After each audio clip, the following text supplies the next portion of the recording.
Again, this live is not going to be that long, so I'm just going to wait for 5 minutes for people to come in. Then I'll begin the teaching.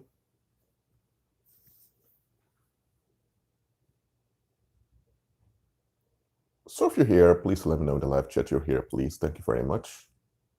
And let me know if you can hear me clearly. You should be able to hear me clearly now. If you can't hear me clearly, I'll do something about the sound. Let me know.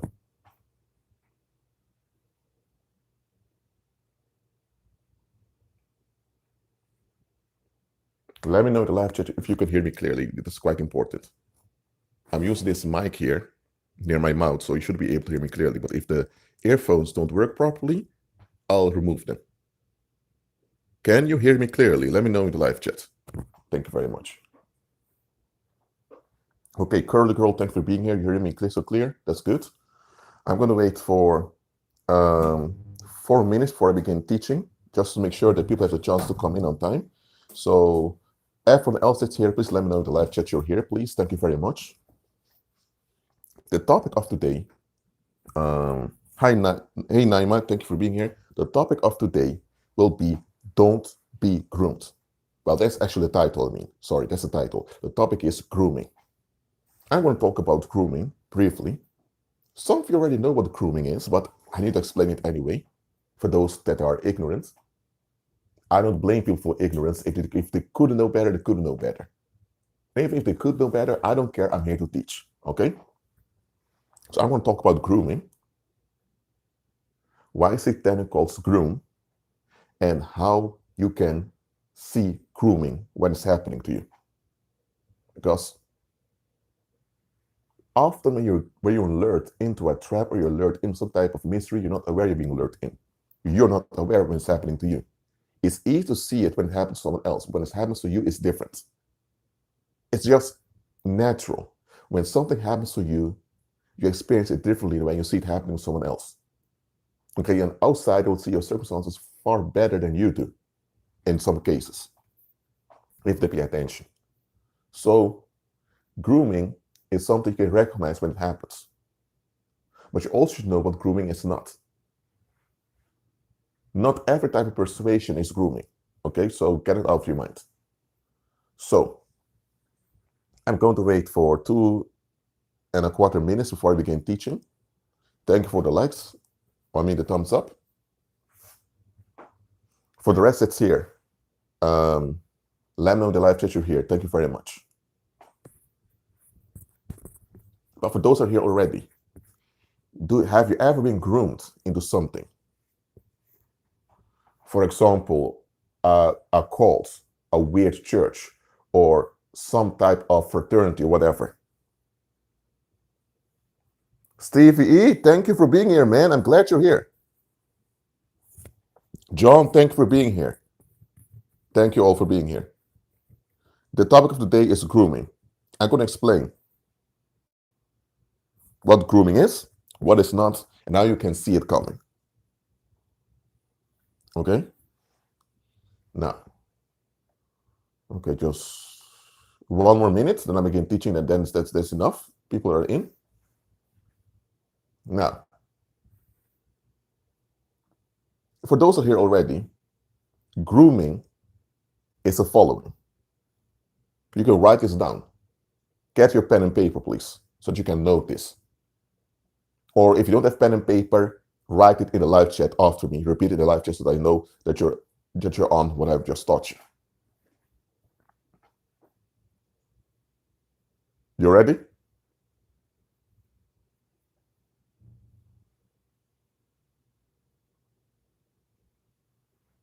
Mm-hmm.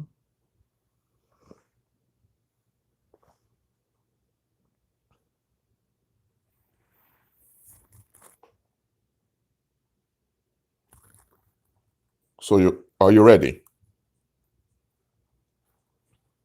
Okay. Good. Grooming is tricking someone into believing they need something at expense of their well-being. That's what grooming is. I don't know what's going on right now, I rebuke that attack in the mighty name of Jesus Christ. I'm fine.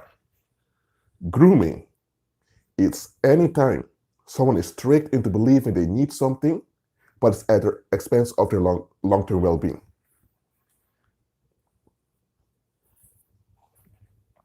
So, once you've written down that definition, I'm going to give an explanation of how that's being done. So let me give an example. You graduated college, common example. So you can't stay in the student dorm. You can't stay with that part-time job. You're not a student anymore. So you're about to be kicked out within 3 months from that student apartment, from that student dorm, okay? So you need a new place to live, a new accommodation, or a new residence. That's better. You need a new residence. So you go and look for jobs. Okay, rightfully so, you graduated. However, when applying for jobs, often you get a no, or they don't respond.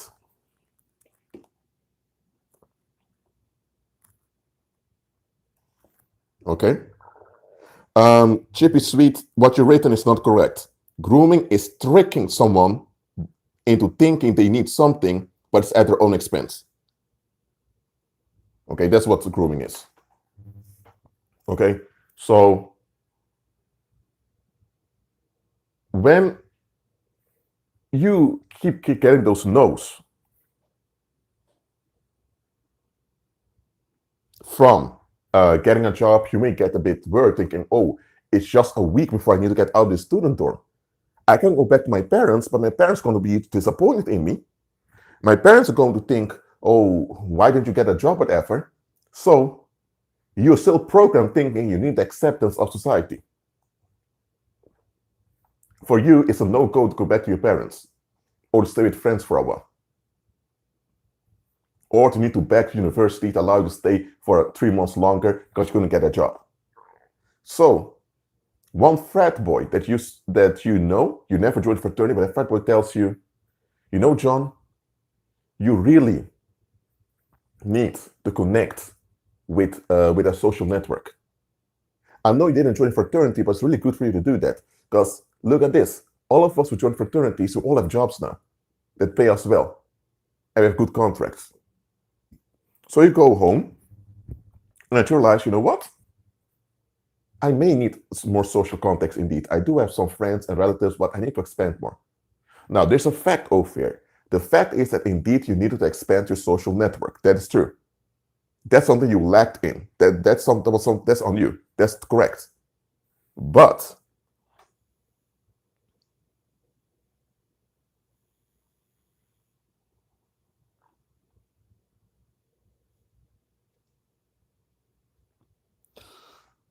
I just had to block someone because they want to come with Illuminati propaganda over here. So not going to happen in this live stream. So, okay. So you had to expand your social circle. You failed in doing so. That's on you. That's correct. And this individual tells you you need a bigger social circle. Okay. And they suggest onto you the way to get a social circle is by joining a network. Now, joining a network will grant you an extension of your social network, of your social circle. That's correct. But the network is something that you buy into. So it's a structure you walk into. Who built that structure? Who are you serving? Who's running that structure? That's the bigger picture. But when you are at that point in your life, you just graduated college, you need to get out of the student dorm, and you keep applying for jobs, you keep being rejected, and now this guy tells you, get into a social network, it will help you. You're desperate. You are in a transition in your life. And because you are in a transition, you're weaker than you normally are. When you go through a transition in your life, you're at your weakest point.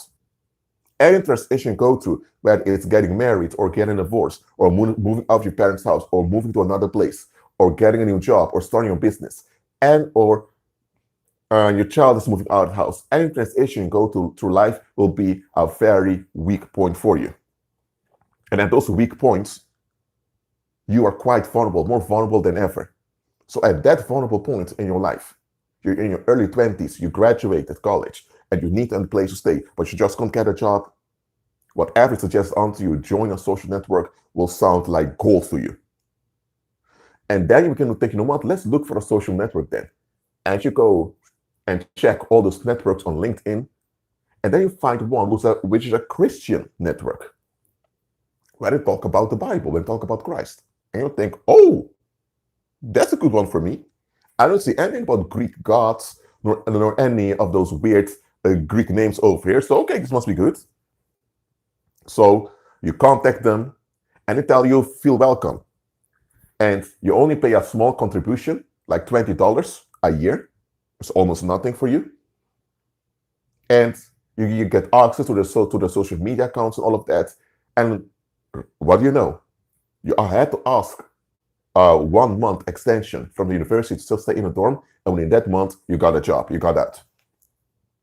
So now you think that meeting that guy on the streets that told you to get into a social network was a blessing, because it led to you joining this Christian network. But hold on, who sent that guy? Did you pray about it? Did you go into fasting? No, you were so occupied with getting a job that you didn't pray, decree, declare, and fast. So you were so into forcing an outcome for yourself that you didn't rely on the power of the Holy Spirit. And because you're so focused on doing things by your own strength, you got exhausted. You were already at a vulnerable point in your life because you were going through a transition, and now you became more vulnerable, extra vulnerable, because you were also exhausted by all the effort you've made. And when you were completely exhausted, about to have a burnout, Satan sent his agent saying, this is what you need. Now what happened there?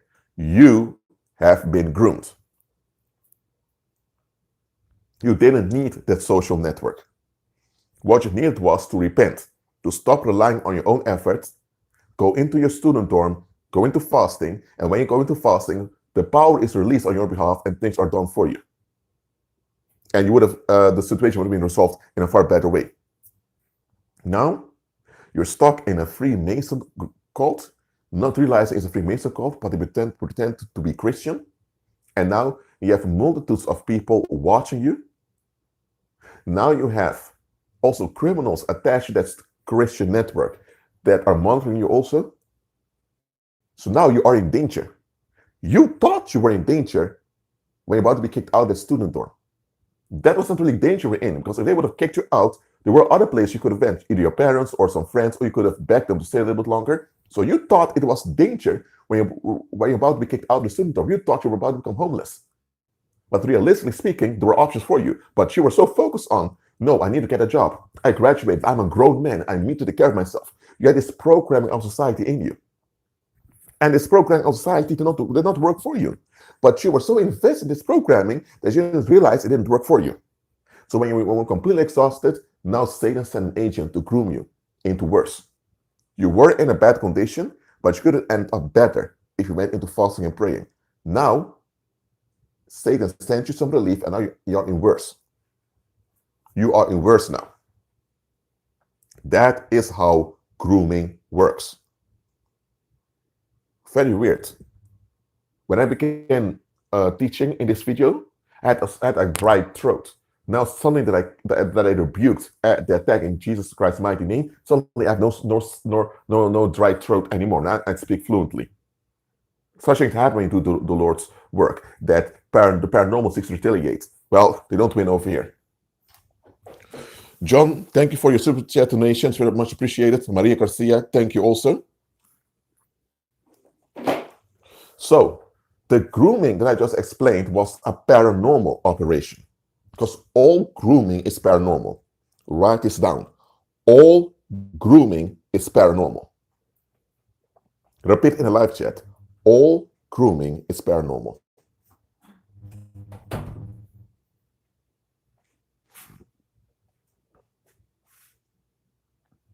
All grooming. Not some grooming. All grooming is paranormal. Because it's unclean spirits doing the work behind the scenes. I'm glad you all repeated it in the live chat. It all is. The human beings often are not even aware they're being used by the entities to lure you in. They're not. So that's why it's a distraction to be upset with the human beings. Because most of them don't even know what they're doing. Most of them, they're just lost. They don't even know what they're doing. And unclean spirits are now using them to drag you in. And there's one way you can prevent being groomed. One easy way. Keep your mouth shut at some times. Let me explain why. When you are at your weakest point, when you go through transition, it's then that predators can catch you the easiest. Hey, Everton Elementary, thanks for being here. When you are going through transition, you are at your weakest. Okay? So when you are at your weakest, I'm not saying people will get away with it, but they're more able to take advantage of you much quicker. So when you know you're going through transition in your life, okay, don't talk to everyone about it. Some of you have friends and relatives. All your social media is on private. So you think, hey, nobody knows my business because only a few people I know my stuff. And that's a trap. Because those people you so-called know also have people they know. And they may not be so close off as you are. And they may have their vulnerable points that others can use to trick them to betray you. Listen, when you go through a transition in your life, pay attention to how people are treating you. I don't care what the transition is, but you getting married or you getting a divorce. I hope you don't go through that. Or when you're getting your child, you just became a mother or father, or you just became a grandmother or grandfather, or where you start your own business, or you're moving out of your parents' house. I don't care what that transition is. Whenever you go through this transition in your life, pay attention to how people around you are treating you. And assess whether those people are worth to know the transition you're going through or not.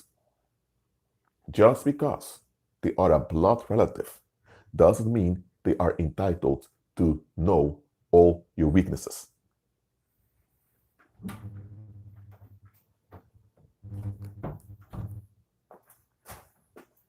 Okay? Just because they are a blood relative, mommy, daddy, aunties, uncles, cousins, nephews, son, daughter, parents, just because they are a blood relative or close kin, that does not entitle them to know the ins and outs of what's going on with you. You know why? Let me give an example. Let's say, I'm going to use the example, let's say Justin, okay? Let's say Justin has a cousin, okay? He is on good terms with his cousin. But here's the thing, Justin's cousin is addicted to gambling. He loves to go to the casino to take a risk. Now, he's not an addict in the sense that he wastes all his money, but he wastes at least 200 euros a month at a casino. Those same 200 euros can also spend in different, more constructive ways. So he has an issue that keeps him back going to the casino. He doesn't smoke. He does not drink a lot of alcohol. He doesn't go to prostitutes or anything like that, but he has this thing with the casino. That's the magical thinking that's keeping him stuck. Let's say now that one day, Justin just started his new business, and Justin's about to get married. And Justin tells the cousin, hey, cuz, I have some good news. The cousin, they say, hey, what's up, man? And they say, hey, bro, listen, I met this chick, man. We're good. We're going to tie the knot. And of course, the cousin of Justin is happy, saying, congratulations. And Justin asks, will you be my best man? The cousin says, of course I want to be your best man. Why do you even ask that? And then he also tells them, hey man, we're also starting our, we all, I also have my business is booming also.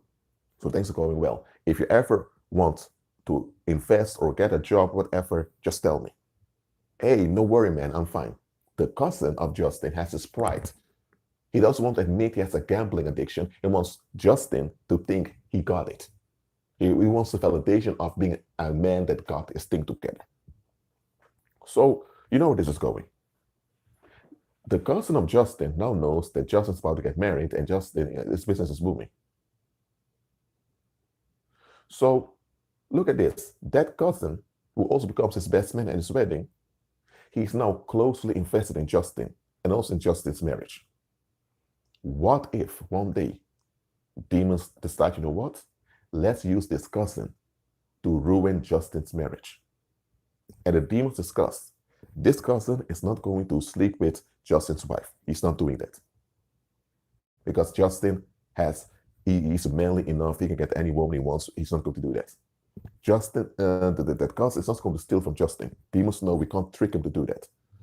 But he has this magical thinking that he wants to win. So you know what? Let's grant just this cousin of Justin some smooth success at the casino.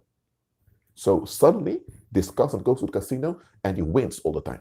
He wins cash after cash. After a while, he stops going to the casino because there's more than €500,000. It won the casinos. And now, this cousin starts his own business also. And now he becomes a partner with Justin. So Justin is thinking, hey, my cousin is also prosperous. We're a good team. But look at this. That smooth success of that cousin at those casinos was paranormal. So now all those casino owners and all those criminals from the streets who go to the casino and lost money now after that cousin. And now they see that cousin with Justin. So now the criminals are monitoring Justin also. And before you know it, they've monitored Justin's wife. You see where this is going? So before you know it, Justin's family is in danger. Now, all of this would not have happened if Justin would have kept his mouth shut towards his cousin.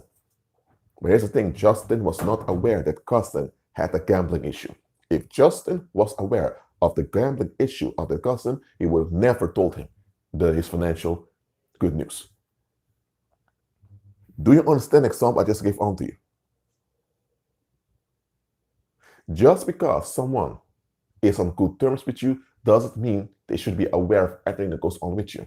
Because if they have open doors that they have not processed in themselves, those open doors can be used by demons to drag you into the pit.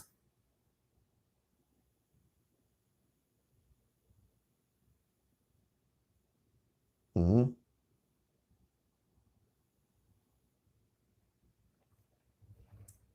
Some of you went through similar things like that. Maybe not with the business, maybe not with the marriage, but you shared good news with someone.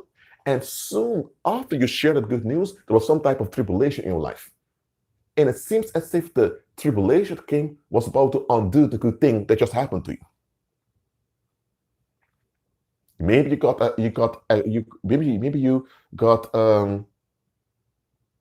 enrolled at a university. You were admitted, and you shared the good news with people, and suddenly, yet the police arrested you, suspected you of drug possession, even though the police even later told you that it was a false report. Now, even though you have no criminal record because it was a false report, now you're still associated with drugs. That was already a blow to your reputation even before you started school. So now you started school and you have this that haunts you. Some of you opened your mouth and you shared good news, not gossip, not curses, not complaining. You shared good news. So you thought, because I have good news to share, people should be happy for me. And they should be happy, but most are not.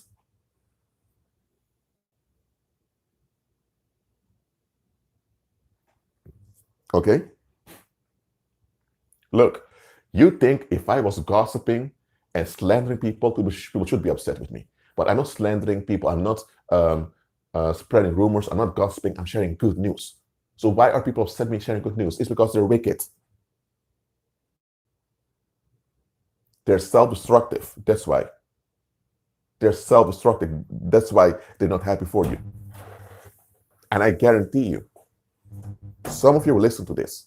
If you learn to keep your mouth shut to certain individuals coming days, I'm telling you, you'll see how smoother things will happen for you.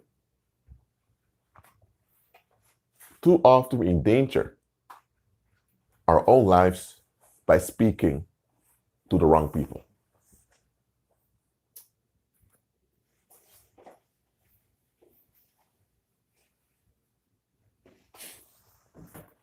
What does this have to do with grooming? Because this is how it works. When you go through a transition and you're actually most vulnerable, it's then that demons have the best chance to trap you in a deception. If things are stable with you, demons don't have that chance anymore. So demons love it when you go through the transition so that they can now use that blind spot of yours just only temporarily to trap you. So if you open your mouth and talk about your transitions you're going through, and commoners retaliate, you'll have tension in your circumstances. And then demons can use this as an opportunity to suggest something onto you, saying, you know what? Maybe you need to use some crystals. Maybe you need to use the law of attraction. Maybe you should cut all people off and become a loner for a while. Maybe these demons are going to suggest things onto you. And everything demons suggest onto you is to keep you away from doing God's will. Some of the things demons will suggest onto you may be factual and true, but they only share you those true facts to keep away from doing God's will. It can be that you need to remove yourself from certain people. That is true. But demons don't tell you that you need to open up yourself for better people. So that's the number one way you can prevent being groomed. Keep your mouth shut. The second thing you can do to be ahead of being groomed is to realize that most people have an agenda, especially worldly women have an agenda. That's not sexist, it's just factual. Most people out there, especially worldly women, I'm not saying all women, I'm saying worldly women, they have an agenda. Write this in live chat. Most people out there have an agenda, especially worldly women. Write it down. And this counts also when you're a female believer. It counts for everyone. Most people out there have an agenda, especially worldly women. I'll wait till you've noted it down.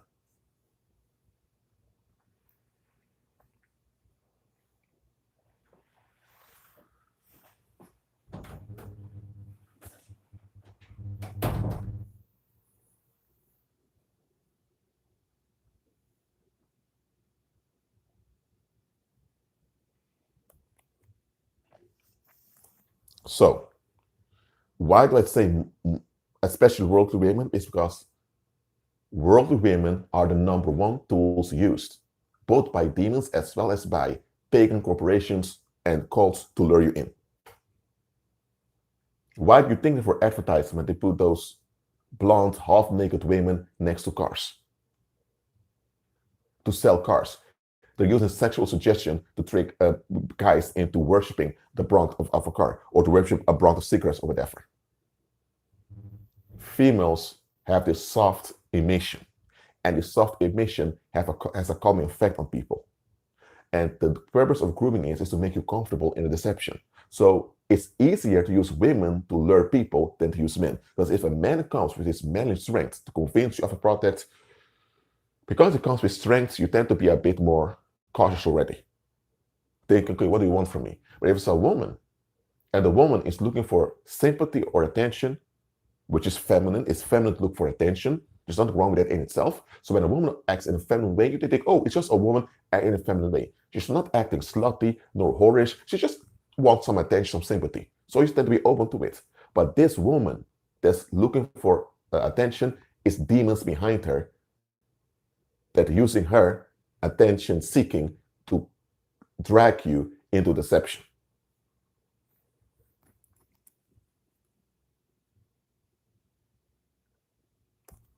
So, am I saying there's only women being used by the world to lure people? Absolutely not. For example, the MGTOW movement, men going their own way. I don't know which way they're talking about. Okay, women are not used for that. No, of course not.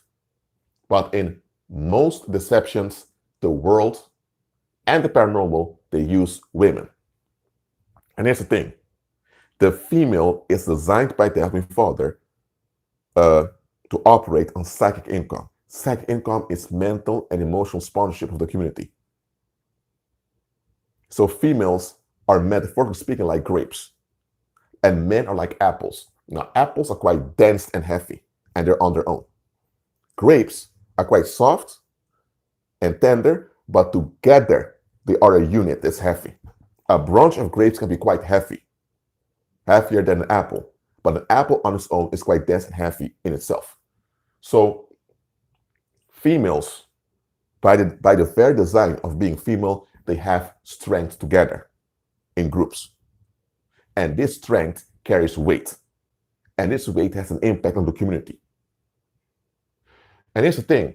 Women aren't designed to operate on psychic income of the community. That's how every woman is built. Whether she's 2 years old, or whether she's 85 years old, or 100 years old, whether she's married, or she is single, whether she's the thought sleeping around the street every day, or whether she's the virgin about to get married, doesn't matter. Every woman operates on psychic income. Every woman. Okay? However, the psychic income that women are supposed to have is Christ-centered mental and emotional sponsorship. This is what the world doesn't have. So all women, unless they are born again and renewed in their minds, they have an emotional and mental deficit, because the world doesn't have the fuel they need to be fully female. Do you understand what I just explained about females? Let me know in the live chat.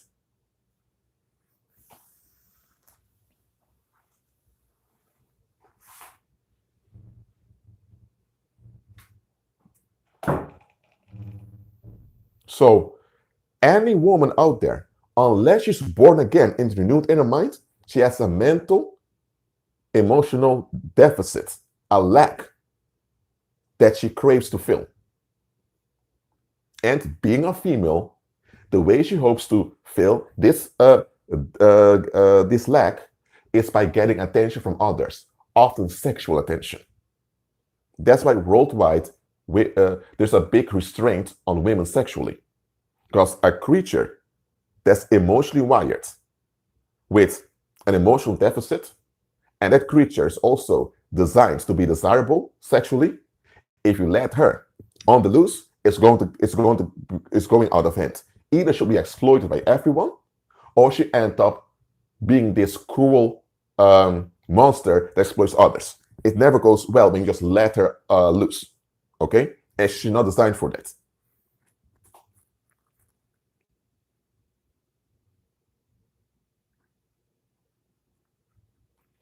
You get what I'm saying? So, now we know that about worldly women. I'm not talking about women who are serving the Heavenly Father, who are renewed in their minds. I'm talking about worldly women who still have this lack, psychologically, means in the mental and emotional level in them, they have this lack in their soul. Okay? If they have this lack in their soul, society has a grip on her. At the end of the day, her deep longing is to be embraced by the community. Even if she knows the community is out of line, even if she knows the community is worshiping Satan with effort, she wants the acceptance and embracement of the community. That's what she will have her whole life. Whether she's a little baby, or she is in a prime of her sexual activity, or whether she's an elderly lady, all women have this. They have this deep-rooted craving to embrace with the community, which is natural, but in the world is dangerous. So unless a female is renewed in her mind, serving Christ, that lack is an open door that the world can use to use her. And she's not even aware she's being used. Okay? That's why you have a lot of women being trapped into dangerous situations and not even aware they're in dangerous situations. Why? Because this deep rooted thirst to be embraced, that is what pushes them. That's what so, quote unquote drives them. Not their intellect. They have an intellect. Okay? I don't think they don't have intellect. They do have an intellect. They're full human beings. They have an intellect, but they're driven by this lack.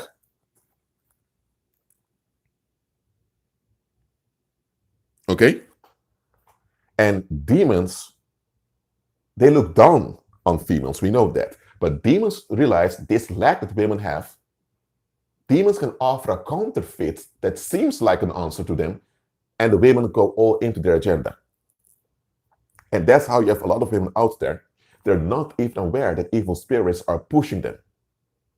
And that's what I want you to pay attention to. Some worldly women out there are rape magnets, or they're just bad news. I'm going to explain. A rape magnet is a worldly woman that attracts sex predators wherever she is.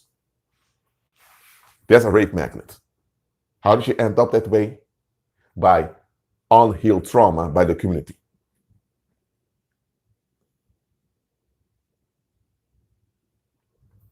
Repeat in the live chat what I said about rape magnets so you understand what I'm explaining here. A rape magnet is a worldly woman, so not a believer, it's a worldly woman who attracts sex predators wherever she is. How did she end up that way? By unhealed trauma caused by the community. So she has been set up to be this magnet of danger by the community. Repeat in the live chat what I just said. I'll wait till you've done it. I'll wait for a minute or two.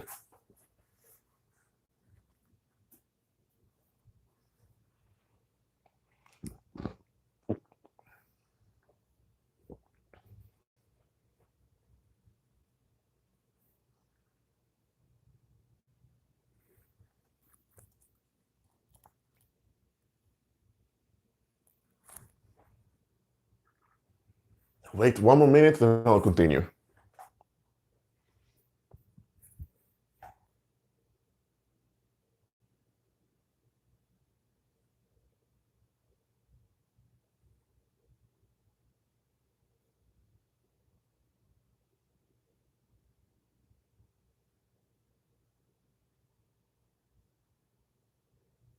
Mm-hmm. Okay. And apart from rape magnets, some women turn into just a center of bad news. Okay? And the second part, it's just worldly women not wanting any solutions. They just want to run away from everything in their whole lives. Anything can get away with it. So, a rape magnet is a female that's been traumatized by her community, and she's not healed, and as a result, predators are lusting after her because of her wounds. Predators love wounded females. They love that. They get high. They get a deep high by seeing wounded women. They really go after it. They will ignore hundreds of healthy feminine women and go after the wounded one. They only want to hear about the wounded one. That's what predators are.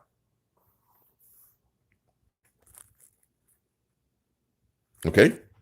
So that's a rape magnet. She's been set up to be an attraction of predators. However, if she does not realize that she keeps encountering dangerous people, at some point she enables danger on herself. And then she's a willing participant of what's going on with her. If she knows something is haunting her and she doesn't look for solutions, that means she's willfully afflicting others with it also. And that happens also. But just know, when a woman is a rape magnet, realize that she will bring trouble.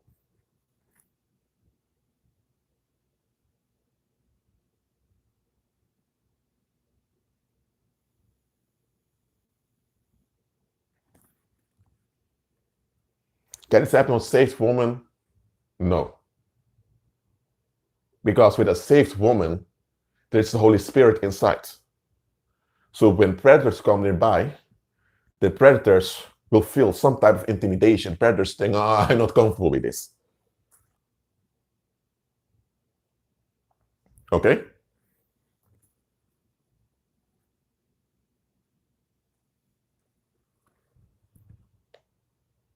And let me address the following. This whole dichotomy between narcissist and empath, unlearn it. An empath is just an empathic human being. We all should be empaths, okay? We all should operate in natural empathy. The narcissist is the one who only wants empathy towards them at the expense of others.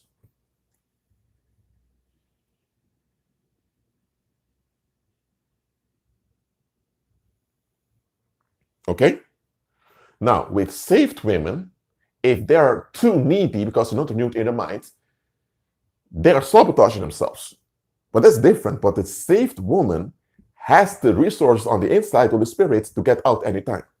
The unsaved woman does not. The unsaved woman needs to submit and ask for help. If she doesn't do that, she becomes a willing participant of whatever is haunting her.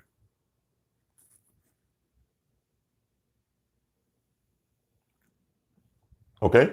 Now, the reason I talk about this, about how some women just bring trouble wherever they go, is because one way a lot of people are groomed is because they see a woman in need. And because it's a female in need, they feel obliged to help her out. But if this woman is a rape magnet, you helping her out is going to put you in danger. Or if she's just bad news because she doesn't look for solutions, she's just exploiting you just to get attention. But we have been programmed by society that a woman in need is always entitled to help. Now, when people need help, they are entitled to help as far as the community can help them. That's true. But when just because someone is in need, doesn't mean that need requires you individually to get involved.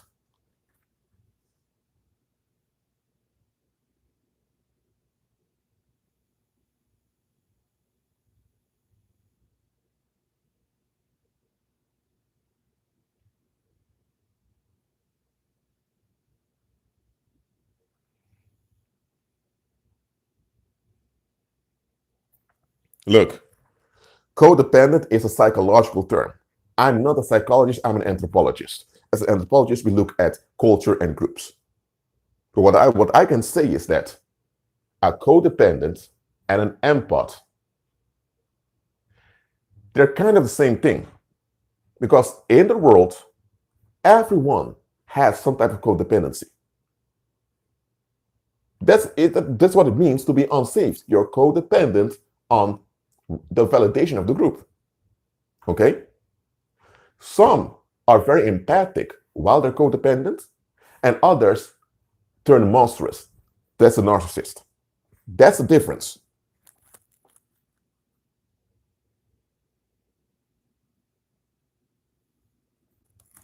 Okay? Now, the damsel in distress pattern is the most famous pattern used to groom people in.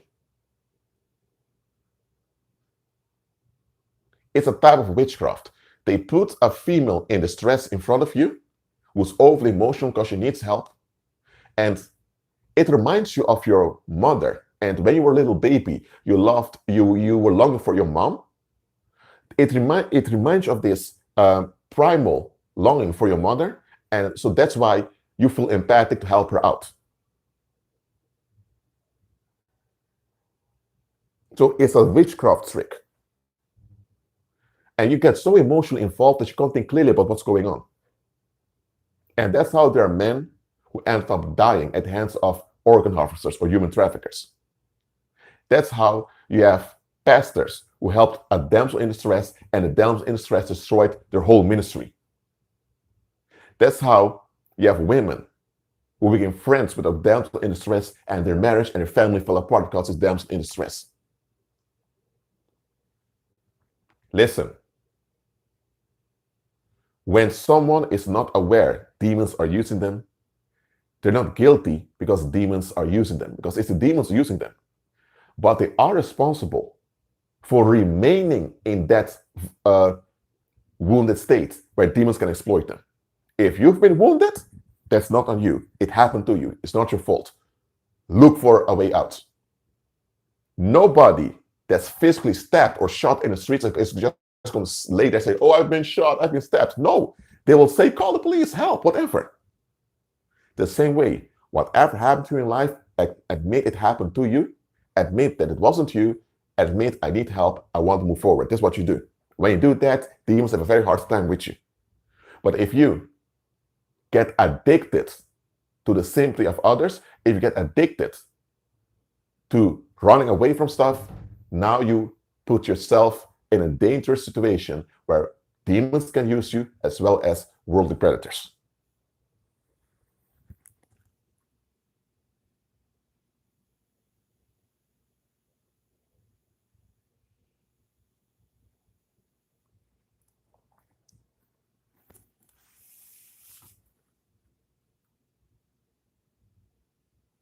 Look, you can't be blamed for being born in sin. That's not you. That's because of Adam and Adam's fall in the Garden of Eden.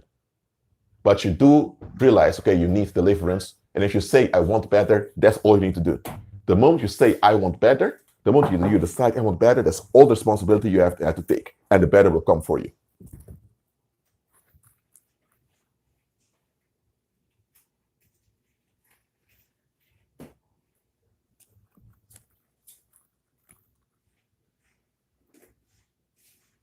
Mm-hmm.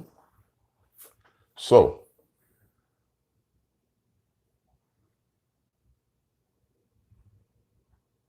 listen. When you figure this pattern out of using the damsel in distress pattern, most grooming techniques will fail on you.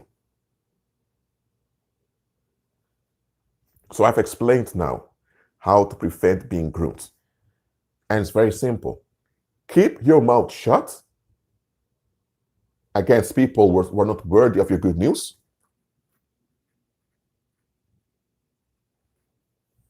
Okay? Second thing is, beware of people's agendas, especially when it comes to worldly women. I'm not saying all women, worldly women I'm talking about. Some says, can female child operate in this manner? No. A child is just a child. When she's a teenager and she's going through a sexual development and she now is able to choose, now you need to watch out.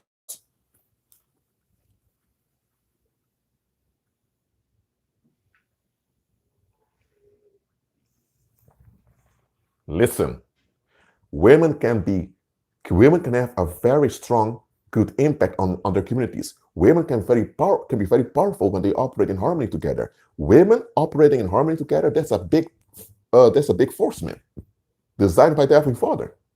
Unfortunately, worldly women that operate in their true femininity, they operate as crack addicts most of the time, straight up.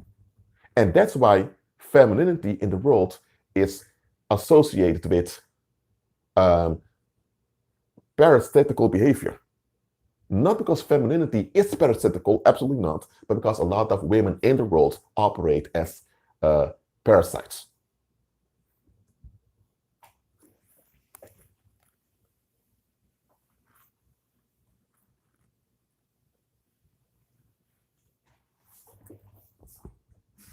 Okay? And that's the thing feminism will never address.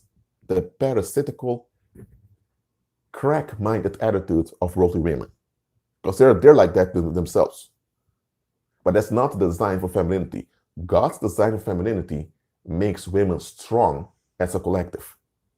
And that's the true feminine power women ought to operate in. And I've made videos about that also. So you can watch that short series if you want. All right? So I'm not bashing females around here. I'm showing you that the way the world raises their women is an abomination.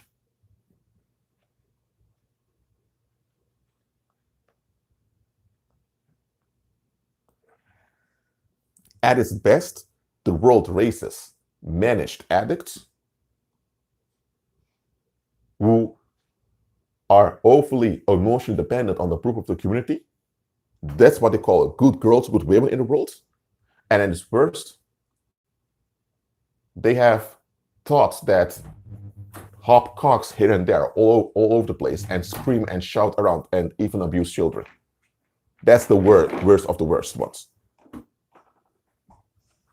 I hope you never encounter the second category, because that's very, very disturbing. But they're out there.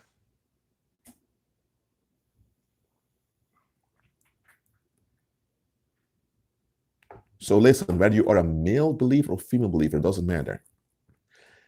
The paranormal still wants to groom you even when they know you're already saved. You are already saved, but they're so desperate to be relevant that they want to groom you. And if they manage to groom you, they can hinder you unnecessarily with danger. That's why I'm teaching you how to see grooming coming. Okay? So I already explained to you how to hinder grooming. Now I'm telling you how to see it coming. This is how you notice when grooming is about to happen. When the public is upset. Just write it down in the live chat. When the public is upset. That's when you see grooming coming. When the public is upset.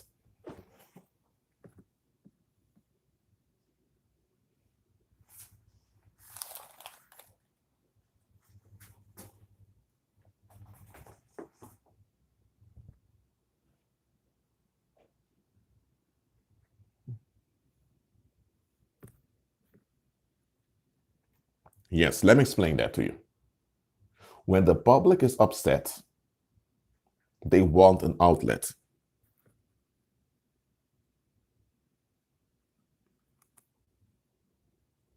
Okay? When the public's upset, they want an outlet. How do they get an outlet? They need someone to victimize. Okay? So when the public's upset, it doesn't matter what they're upset about. They can be upset. They can be upset about a politician that lied, or they're upset about some terrorist attack that happened, or they're upset because some I don't know, some celebrity said something weird, like Kanye West or whoever. Okay? They're upset. Or maybe they're upset because something's addressed they don't want to face. And with the public out there is upset. That generates negative tension. That negative tension is not just going away, it's going to linger around. It's going to cause harm eventually. So they need to get rid of that bad tension. How do they get rid of it? They transfer it onto victims.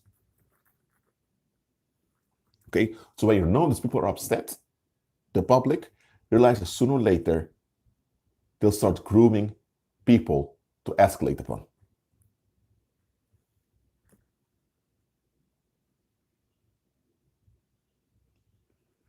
Robert, when the public's upset, that tension of theirs will leak out into them escalating on someone. So to prevent this from happening in a chaotic way, society begins to groom people for them to escalate upon. So let me give an example of how this can work in public. Let's say that you have a lot of feminists online murmuring about sexual harassment. And they begin to say things as, we know that not all men are rapists and all of that, but still, men don't prevent other men from doing bad stuff to women. So as a guy, you shouldn't think that you're a good guy all the time, or else nothing changes. But then you notice, but they don't say that about women who sexually harass men or harass other women, or they don't talk about female pedophiles. They don't talk about females that abuse men and do all of that. No, it's only men. So let's say now you have this climate of feminists being upset all the time. And they put it on men. Later, the public will be upset because feminists bitching and complaining all the time. So when the public's upset with the feminists, instead of telling the feminists to shut up, they now want an outlet. So now they want men, some men in the community, to be the good guys, to look after the feminists. So the feminists stop bitching and complaining. So every time now you identify as a good guy who's against sexual harassment, and sexual harassment happens around you, guess what? They're going to use your goodwill against you, saying you're a hypocrite or you're a failure. And then the public will dump on you all the anger you have against the feminists. So when those feminists are out there having a campaign against sexual harassment or against rape or whatever it is, it's an indirect grooming for male victims. That's what they're doing.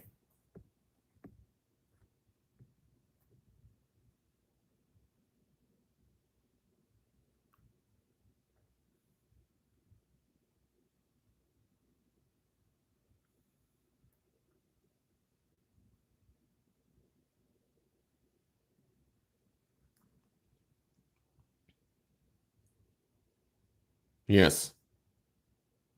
So when you hear people, so for example, several years ago, we had this Me Too movement. And I knew from the start this was getting out of hand. And it did. After a while, a lot of people were fed up with Me Too.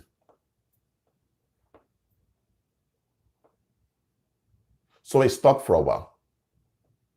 But don't you know that during this Me Too wave that happened, a lot of guys were falsely accused of rape and sexual assault, and that their careers, their lives, their marriages were ruined because of that? They won't talk about that. Why? Because the public was upset with this Me Too thing. So anytime they heard an accusation, they just went off at the accused one, just so that people would stop complaining about sexual harassment. The public was upset. Instead of looking for a solution, the public wanted an outlet. So feminists were upset. You knew that male victims are being groomed. Or let me give another example. When older people are talking, the youth have no respect. They keep complaining about the youth not having respect. What is respect? Give in someone's expectation. Okay, but what if someone's expectation is stupid? What if someone's expectation is dangerous? What if someone's expectation is abusive? Do you still have to give in to what they want just to have respect?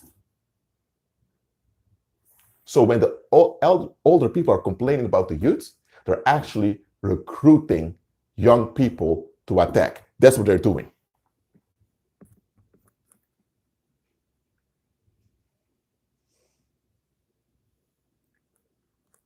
Okay?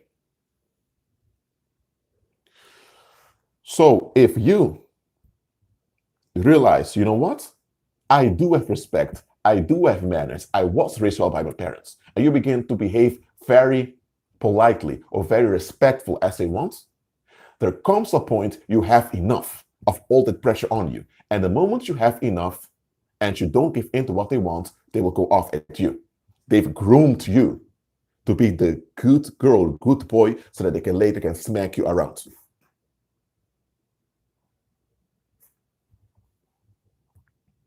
And then they will tell you, you are a good boy, you're a good girl. You should be an example. They put all the pressure on you. So realize when the public's upset, grooming will take place very soon. Now look, when women in mass in the Western world began to take over masculine roles, it's then that it completely went downwards. They went from bad to worse.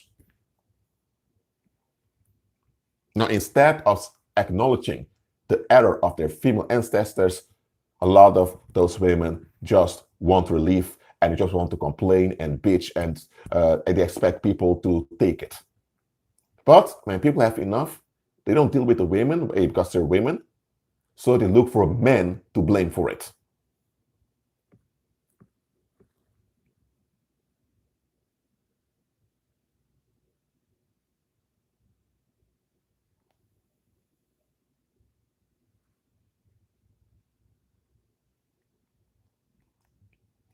So,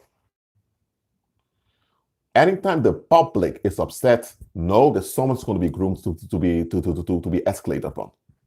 So what do? When you notice the public's upset, check what they're upset about. Don't just ignore it. Check what they are upset about. If they're upset about some celebrity, they know it's a distraction. Go deeper to know what they're upset about. Because Listen, I'm an anthropologist and I'm a sociologist also. And let me tell you, the public will often complain about something that has nothing to do with what they're really upset about. The public will often complain about stuff they're not upset about. It can be that they're complaining about this celebrity, about this rapper who keeps talking about sex in his songs. And they say, whoa, this guy has a foul mouth, keep talking about body parts, clapping cheeks, about titties and ass and all of that. Whoa, what's wrong with this guy? But then you have other artists of other genres also using foul language and nobody complains about it. So you think, why is it that you complain when this guy over here is using foul language? Is it skin color? But it can't be skin color because you also have white rappers doing exactly the same thing. You also have Asian rappers doing the same thing. What goes on? The real issue is those people are sexually defective and they're not comfortable with the human sexuality. That's an affliction that afflicts them. And that's something they don't want to face. And because they don't want to face this, they're upset with someone else being comfortable in their sexuality. That's what goes on. That other guy, that rapper, who talks about sex in his music often, is comfortable in his sexuality and his sexual expression. Very much. So much that it reflects back on them and they need to face their sexual shame and their sexual defectiveness. And they can't handle that. That's why I keep complaining about him. So learn to check the root of why people are upset.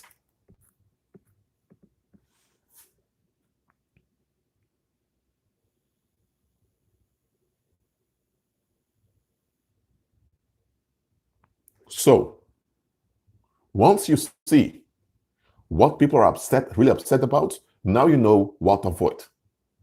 If they're upset with someone being very open about sex, then that is their own sexual shame that they don't want to face. And why do they want to face sexual shame? Because a lot of sexual violence they even name one another. So now you know which topics not to talk about. Now you know which topics to avoid. That's why you avoid being groomed. Okay? So now when you see that there's a movement that's rise up against using false sexual language, now you know that they just want to groom people.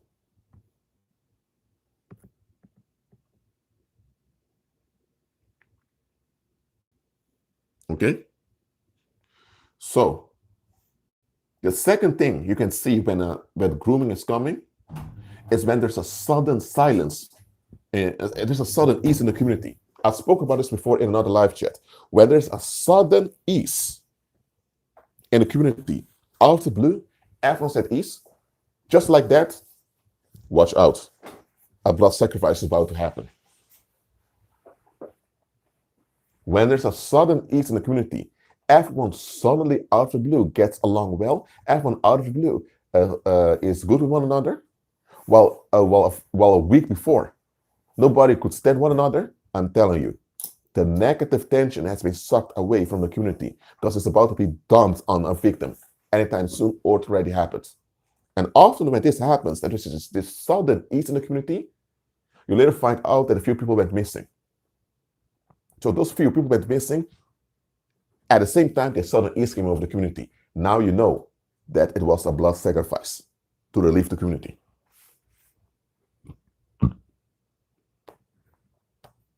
Check this well. Many of those people that went missing and will later end up dead, when you ask the neighborhood about the time the victim went missing, you realize it was a time when people just got along, when things were suddenly going well. Things were going so well that everyone was distracted by things going so smoothly. So nobody even noticed someone was missing.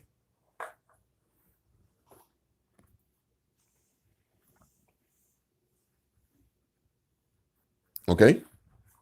So when the public is upset, you know grooming is coming. But grooming is going on when there's a sudden ease suddenly in the community.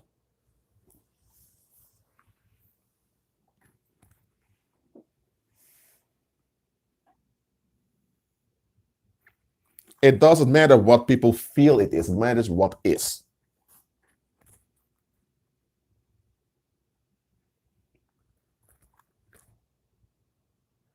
I'm not interested in what people feel.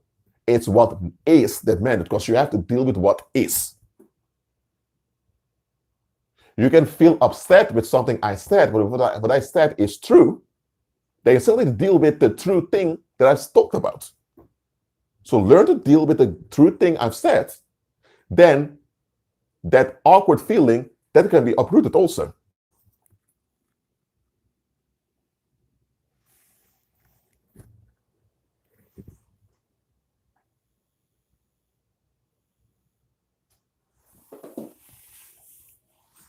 Blood sacrifice is the crack of the masses.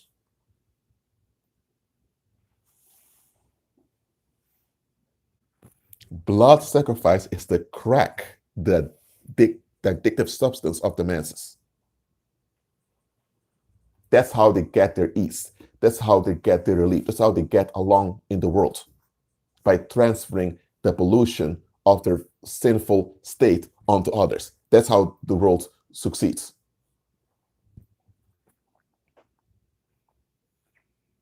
Whenever you sense that the grooming is coming, just spread confusion, just to create confusion about the whole matter. Whether it's feminists complaining, whether it's people complaining about some rapper or whatever, whenever the public becomes upset, they create confusion about the whole crowd. So that they'll lose it and get exhausted. Then that's one way to hinder it. Also, they create exposure, so that the hidden things that they're hiding is exposed. That can also save lives.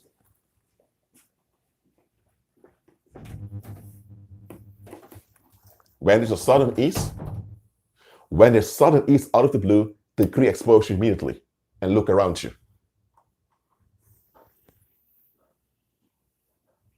Okay? That's how we do it. That's how we deal with grooming. And grooming is what the paranormal does through other people. So eventually it's the demons grooming, but the human beings are being used. And there are human organizations that groom, but they learned this trick from the demons.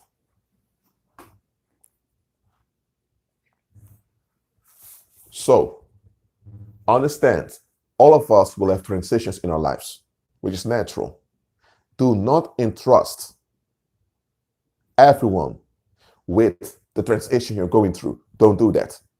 Learn to keep your mouth shut against those who are not worthy of the good news. Also, watch out with people's agendas, especially wrongly women. Then beware when the public is upset, and check for sudden ease out of the blue. Those are the 4 steps in dealing with grooming. Do you understand what I've explained? Let me know in the live chat.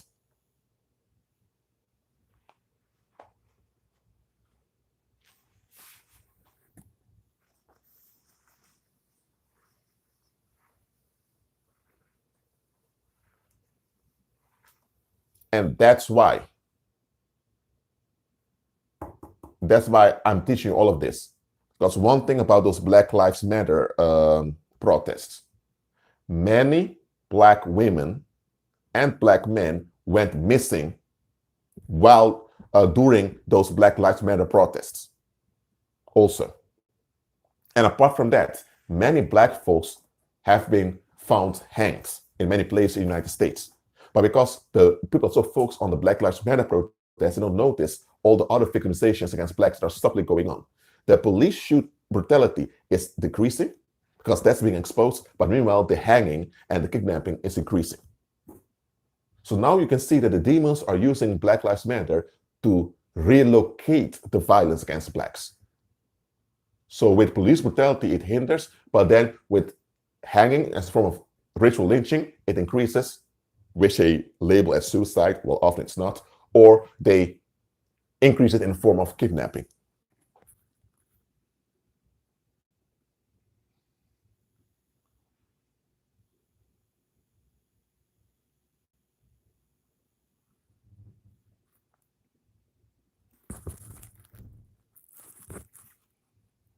So, but it's not just Black Lives Matter, it's also Make America Great Again. It's also it's all those mass movements that are used to groom people. Okay? I'm introducing Black Lives Matter because it's a very obvious one that most Black folks see through it. And this is what you need to understand. A lot of Black folks only say Black Lives Matter because of the message that Black people's lives matter. That's the only reason they say Black Lives Matter. But a lot of folks that say Black Lives Matter are not saying it because they are part of the movement, because they can stand the movement, or they are against the movement. Black folks have seen through the Black Lives Matter movement a long time ago. Especially when you have sodomite women leading it. Come on. Come on. That already was way too blunt of the world to do that. If they would have put 3 strong men as leadership, Black folks would have been more than convicted, because they put sodomite women over there. A lot of Black folks thought, no. This goes too far. There's something behind this. So they blew it right over there.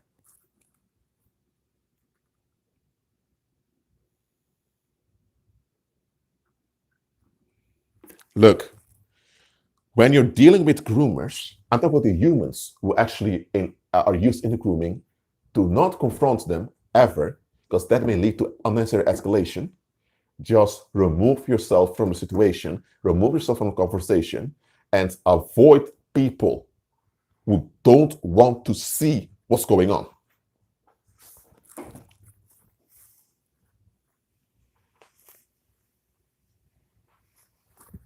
Okay?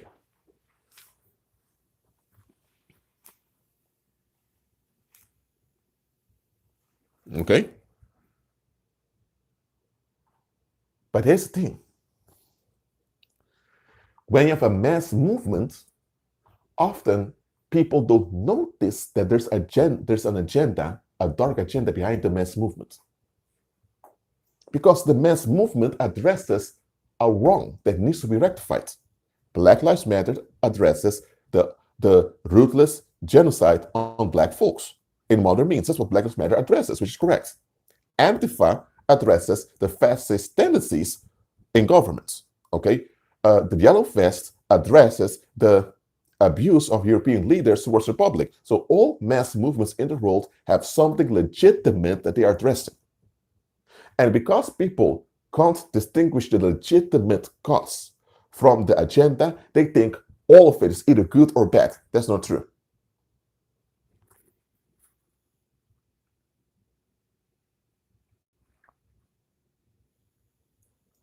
Okay?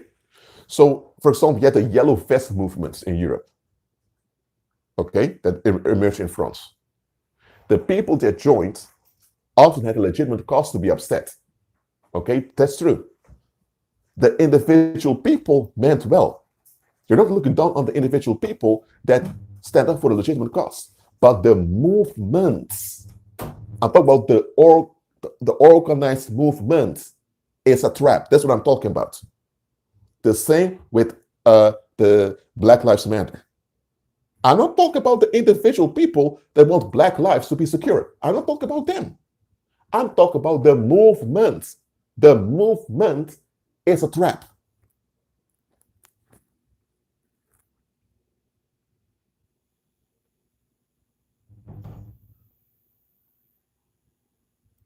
Okay, so learn to distinguish the legitimate causes they're addressing from the movement. If they address a legitimate thing, deal with the legitimate thing. Okay, but see that apart from the movement. Okay, so when it comes to Black Lives Matter, deal with a legitimate thing, which is racial genocidal violence against Blacks. Deal with that. And don't focus on the movement. The movement may be corrupted, but they address a legitimate thing. Address the legitimate thing. Because if you address the legitimate thing, that movement doesn't need to exist anymore. But if you go against the corruption in the movement, but you don't deal with the legitimate thing, then you're actually feeding that movement that is corrupted, because they're addressing a legitimate thing. And demons can only take advantage when a legitimate thing is not addressed. So instead of condemning Black Lives Matter and people that adhere to it, deal with the legitimate thing they're mentioning. And that's still something they don't want to do in the United States. So they bring it all on themselves, okay? The same in Europe with the yellow vest, deal with the legitimate thing. They're not doing it. Make America great again. What is it really about? They want the prosperity of their great-grandparents back. Not realizing this prosperity was based on a short-lived bubble after the Second World War. So what do we need to do? We need to address this so the people get freed from that spell that's on them. That's how we do. We deal with legitimate concerns. When we deal with legitimate concerns, no grooming can be successful. Grooming is only successful when the legitimate issues are not dealt with. When the community refuses or fails to deal with legitimate issues, now the issue will turn into a problem that haunts the community, and now the public gets upset because you have this problem afflicting them, and now they want to groom people to take it out upon. That's how it goes. The community fails or refuses to deal with a legitimate concern. The legitimate concern grows into a problem, and once it's a problem, now the same community is upset, and now that they're upset, they want to groom people to dump it upon. That's how it goes in the world.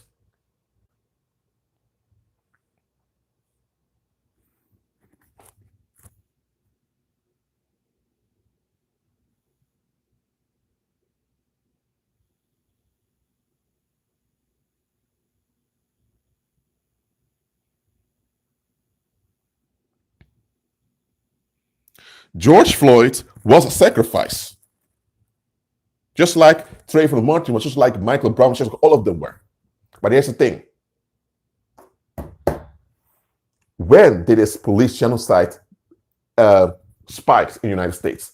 After a report in 2012 somewhere that pointed out that there are more white people dying than being born. When that became mainstream knowledge in the United States, that white folks are declining demographically, it's then that a lot of police killings of black folks begin. It's then that a lot of white supremacists suddenly got the urge to kill black men again. So it's white fright of their own demographic decline, which is their own fault, because they're the ones aborting their babies at Planned Parenthood. They're the ones teaching their daughters to take the pill and spread their legs all over the place. They're the ones doing that, so it's their own fault they're declining demographically, but they're blaming it on black folks now. And now they want to take out on black folks. So this is a legitimate concern that affected white folks, which was they don't get enough babies. They should have addressed that. They didn't do it. So now there's a population decline that happens to them, that this will bring economic, financial, and cultural dramas. They don't want to deal with that. So now they're upset and look for an outlet to dump it upon. And hey, black men, we were actually chosen as the ones to be dumped upon. Okay? And soon, after George Floyd, that a lot of black folks said enough, now they're on Asian Americans, because now, instead of blacks being killed out of the blue, a lot of Asian Americans are being killed. So they don't want to deal with their demographic challenge. That's their own fault and fault of their grandparents. They just want to take it out on someone. That's what goes on.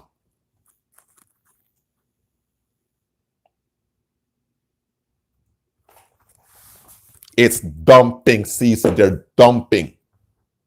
Just like their ancestors colonized the earth and fight their European wars in Africa, in Latin America, and in Asia, and all over the place, the same way their ancestors dumped their Asians everywhere, the same thing they're doing today.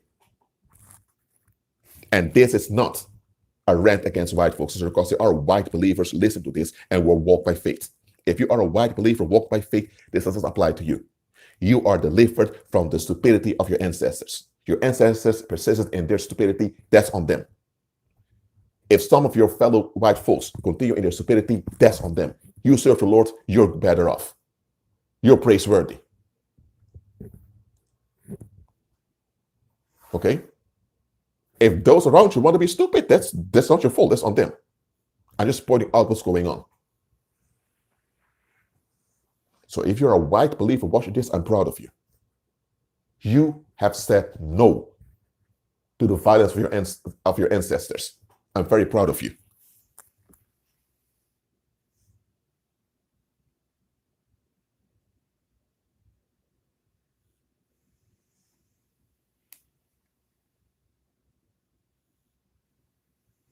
Mhm.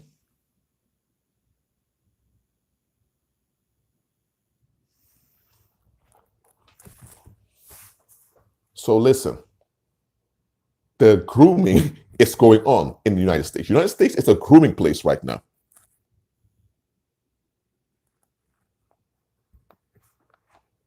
So if you're in the United States, be in fasting prayer continuously. Replay this live stream to check the notes I've given to you.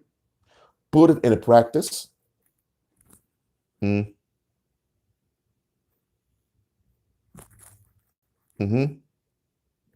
And put it in practice and live.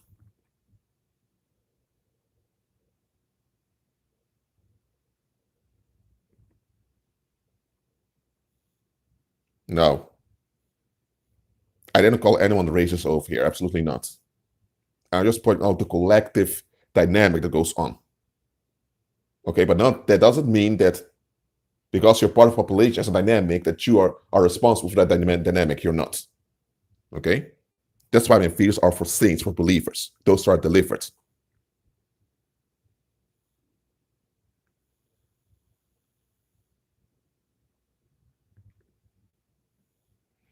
Well, I haven't lived in the United States yet.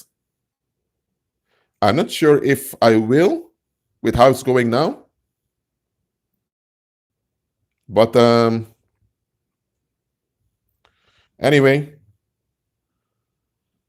walk by faith, and I'll see you the next time. If you have any urgent questions, you can email me. Be at peace.